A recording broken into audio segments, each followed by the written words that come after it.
युवाओं के सैन्य प्रशिक्षण में झूठ बोला कि शरीर ठीक नहीं है। पहले कदम पर ही गया। देवी के पीछे चाची होने का बहाना बनाकर उसके पीछे चला गया और पहले ही कदम पर मेडिकल रूम में पहुंचकर एक रोमांटिक अकेलेपन का माहौल बनाने की कोशिश की।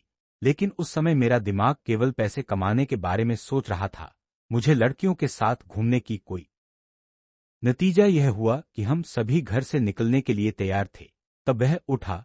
मैदान पर पूरी कक्षा इकट्ठी हो चुकी थी और कतार में खड़ी थी। उम्मीद के मुताबिक चांग हव देरी से पहुंचा और प्रशिक्षक ने उसे पकड़ लिया। प्रशिक्षक की सख्त डांट का सामना करते हुए चांग हव बार बार माफी मांगता रहा और कहा कि अगली बार ऐसा नहीं होगा। इस समय मैं कतार में अपने हाथ में तैयार बीमारी की छुट एक भी आवाज नहीं निकाले आज्ञाकारी होकर आदेश मान रहा था। दूर पर शेन युझेंग यानयान से कह रहा था कि तुम्हारा चांग हव दंडित हुआ, क्या तुम्हें दुख नहीं हुआ? ये बात सुनकर झेंग यानयान गुस्से में आ गई और शेन यू को डांटते हुए बोली कि तुम्हारा पूरा परिवार चांग हव ही है। हाल ही की घटना के बाद प्रशिक्षक ने सभी के दिल में अपनी सख्ती स्थापित कर दी। वह जब मैं समूह से बाहर निकला तो सू चिन और बाकी लोग भी देख रहे थे। झेंग यानयान सोच रही थी कि झो युवेन की तबीयत कितनी कमजोर है, लेकिन दोपहर 3 बजे की तेज धूप में झेंग यानयान जल्दी ही ऐसा नहीं सोच रही थी। पसीने ने जल्दी ही उसके कपड़े गीले कर दिए।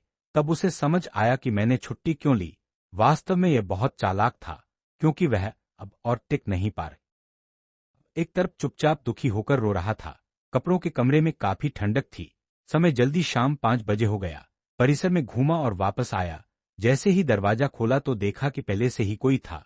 उम्मीद नहीं थी कि झेंग यानयान भी आई होगी।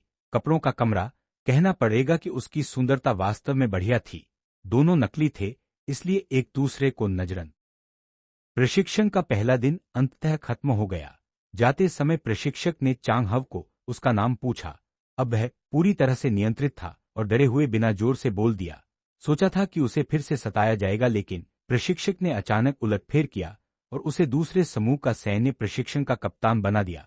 हॉस्टल लौटकर चांग हव ने यह खुशखबरी झेंग यानयान को बताई और अब में लगभग हर महीने 5 लाख के आसपास आय होती है, लेकिन मेरे लिए यह काफी नहीं है। सोच रहा था कि क्या कोई और रास्ता है। तभी सुचिन ने मैसेज किया कि आज सैन्य प्रशिक्षण क्यों नहीं था। मैंने बस कहा कि शरीर ठीक नहीं है। इसके बाद सुचिन तुरंत मेरी चिंता करने लगी। संदेश लगातार आते रहे। इस दौरान मैं सुचिन की काबिलियत की प्रशंसा करने लगा। अगर मैं उसकी जगह। अचानक मुझे कुछ याद आया। पिछली जिंदगी में मैं भी उपन्यास लिखकर अमीर हुआ था। आज के समय में मैं आसानी से एक हिट वेब नॉवेल बना सकता हूँ। पुनर्जन्म और शहरी जीवन को जोड़कर मैंने जल्दी से किताब का नाम और परिचय बनाया। फिर जानबूझकर उसे लोकप्रिय बनाने के लिए एक दिन में 20,000 शब्द लिखने का झूठ बोला। फिर मैंने इसे फोरम और चीनीक्षर पर शेयर किया।